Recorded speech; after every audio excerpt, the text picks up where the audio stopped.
ទិនាការអាហារខ្មែរត្រូវតែខ្លាំងនឹងប្រព្រឹត្តទៅនៅថ្ងៃទី17 18 19ខែកក្កដាឆ្នាំ2026នៅសាលតាំងពិព័រណ៍កោះពេជ្រនៅទីនេះ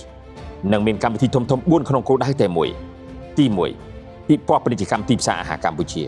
ដើម្បីបង្ហាញផលិតផលអាហារខ្មែរម្ហូបខ្មែរភេសជ្ជៈខ្មែរនិងអាជីវកម្មអាហារខ្មែរទៅកាន់ទីផ្សារធំជាងមុនទី2បង្វឹកសមត្ថភាពសហគ្រិនអាហារកម្ពុជាដើម្បីបង្កើនជំនាញស្តង់ដារការគ្រប់គ្រងការផលិតការវិខ្ចប់ការលក់និងការធ្វើទីផ្សារទី3ប្រកួតប្រជែងសហគ្រិនអាហារកម្ពុជាដើម្បីបង្ហាញសមត្ថភាពគំនិតច្នៃប្រឌិតគុណភាពនិងភាពខ្លាំងរបស់សហគ្រិនខ្មែរទី4កំសាន្តសិល្បៈនិងវប្បធម៌អាហារកម្ពុជាដើម្បីបង្ហាញថាអាហារខ្មែរមិនត្រឹមតែឆ្ងាញ់ទេប៉ុន្តែមានព្រលឹងមានវប្បធម៌និងមានមោទនភាពជាតិកម្មវិធីនេះនឹងប្រព្រឹត្តទៅនៅថ្ងៃទី17 18 19ខែកក្កដាឆ្នាំ2026នៅសាលតាំងពិព័រណ៍កោះពេជ្រ